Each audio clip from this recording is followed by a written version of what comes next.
Hey everyone, and welcome to my April wrap-up. As always, I only want to tell you about the books I really liked, and out of the 13 books I've read and listened to in April, actually only one made it into the top list.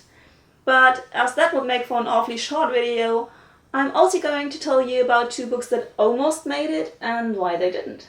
First off though, the one that did make it with the full 5 out of 5 stars, The Night Circus by Erin Morgenstern. It's about two old cynical magicians who have an ongoing battle, and they each have prodigies who they teach their magic to, and then they let them have a competition to see who has the better kind of magic. As a stage for their new battle, they create a circus, the Night Circus, that is totally mystical and magical in itself. When the two newest prodigies fall in love with each other and find out that it's a battle to the death, they fight and try to escape their destiny. I think it's a total must-read no matter what genre you prefer. I mean, it's just magical.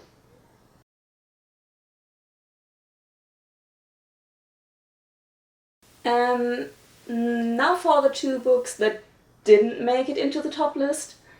The first one is from Ende der Einsamkeit, which translates to The End of Loneliness, by Benedict. Well, it is a really good novel, don't get me wrong, and hey, what a promise, The End of Loneliness, and Wells also holds that promise, because besides being about loss and a tragic love story, it's about friendship.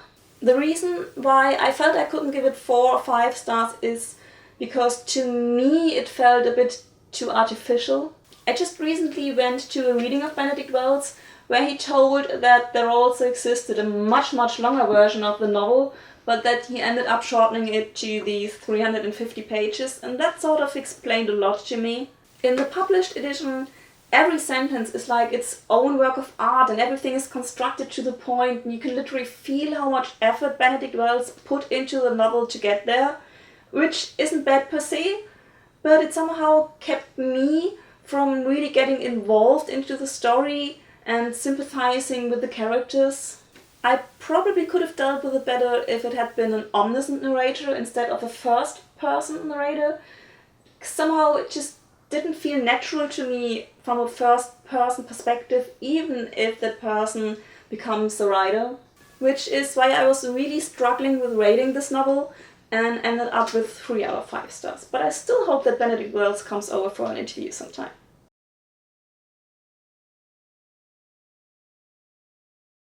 And the second book that didn't quite cut it is Sing You Home by Jodi Picoult. Now, when I had my coming out in my early 20s, I soaked up about every lesbian coming out story and lesbian novel I could get hold of, and then I went back to just reading whatever. But after just spending a super fun weekend at L Beach Festival, I felt inspired to check out the 2016 range of specifically lesbian novels. Now, not to spoil too much about Sing You Home, I'll break it down to that the novel is about a specific homophobic church congregation versus a lesbian couple that culminates into a lengthy trial. And this is where Picoult lost me a little bit, because to me the trial just felt too dragged out and every point was made like 3 times over. And toward the end of the trial, Picoult draws the blackmail card, and that blackmail just felt so illogical to me that it added to ruining the book a bit for me. The novel also lost me a little bit at the part where Zoe, who was previously married to a man, tries to explain what is so much better in a relationship with a woman, because basically every single one of those reasons was gender bullshit and had more to say about Zoe's inability to deal out her relationship than with actual role allocations in equal relationships, no matter how many people are involved in those relationships or regardless of anyone's gender.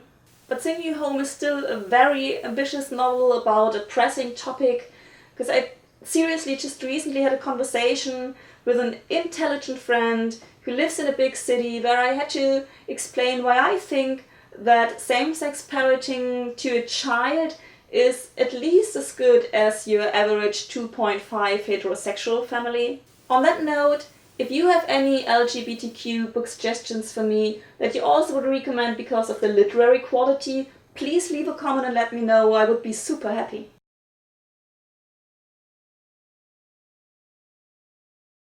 Also, I would love to know if you have any books that you basically like, but that had just one thing too many that bugged you, that you could like really love them. Leave a comment, let me know, and that's a wrap up.